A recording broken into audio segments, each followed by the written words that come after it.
Hello everyone, it's Maurice the Expert. Today, we're diving into a series that will turn your mind upside down.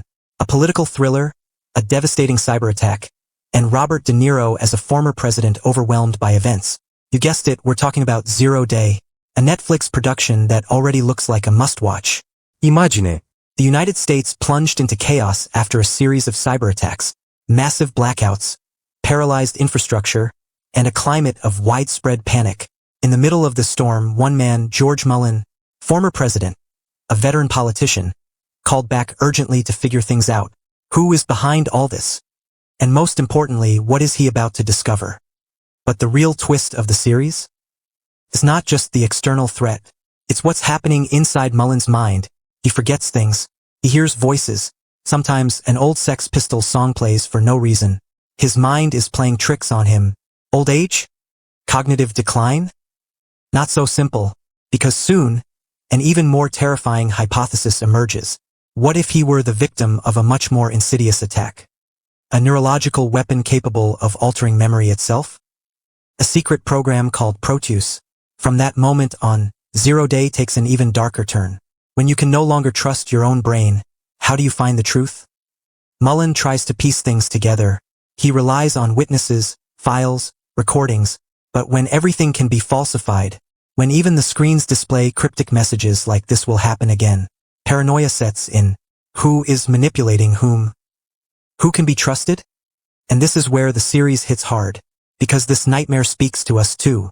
In a time where disinformation is everywhere, where memory is shaped by what we read, see, or hear, how can we be sure of what's real? Neuroscience tells us that our memories are not immutable archives. Each time we recall them, they change, influenced by our emotions, our beliefs, and even by what others tell us. So in a world where everything can be biased, how do we trust what we know? In 0 Day, Mullen must navigate between introspection and investigation. He can only rely on a few close allies. His former assistant Roger, his daughter Alexandra, played by Lizzie Kaplan, but they too can be influenced, manipulated. Everything becomes a chess game where every move could be a trap, a false memory implanted, a truth hidden behind a smokescreen. Visually, the series builds on constant tension. Tight shots on De Niro's face, worn, disturbed, sequences where reality seems to waver, clues hidden in details we don't always notice at first glance.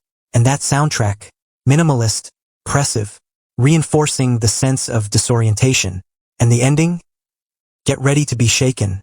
Without spoiling anything, let's just say it leaves no certainties. A finale that raises more questions than it answers, where everyone will have to ask themselves, what if the truth was just an illusion? In short, 0 Day is more than just a political thriller. It's a reflection on memory, perception, and manipulation. A gripping puzzle that forces us to question our own certainties. So, are you ready to follow Mullen through this labyrinth? But be careful. What you think you know might change along the way. See you soon, and don't forget to subscribe for more analyses and recaps of your favorite series.